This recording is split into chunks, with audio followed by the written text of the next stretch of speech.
In today's video, I'm going to teach you how to settle a balance on Splitwise. By the end of this guide, you'll know exactly how to record a payment so your group expenses stay clear and up to date. Let's start from the main Splitwise dashboard. First, you'll want to go to the specific group where you have the balance that needs settling. This might be something like a trip group, a household group, or a shared project. On the web version, you'll usually see your list of groups on the left side of the screen. Click on the group where the debt or credit exists. Once you're inside, you'll see the group's overall balance and all the recent expenses that have been added. Next, look for the button labeled Settle Up. This is typically located near the top of the group view, close to where your group balance is displayed.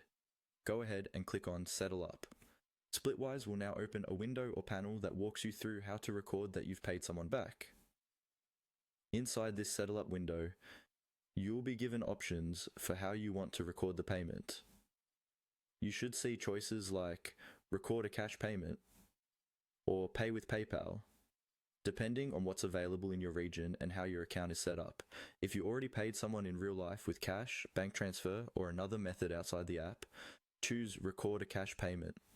If you actually want to send money online through PayPal and it's enabled, you can choose the PayPal option so the payment happens immediately. Once you've selected the payment method, you need to choose who you want to pay. Splitwise will suggest the person you owe the most to, but you can change this. Use the drop-down or list to select the specific friend or group member you're paying. Make sure you check the amount that appears. Splitwise will usually fill in the full amount you owe that person, but you can adjust it if you're only making a partial payment. After confirming the person and the amount, review the details one more time. When everything looks correct, click on Save. This will record the payment in the group's history, update your balances, and reduce or clear what you owe. That's all there is to it.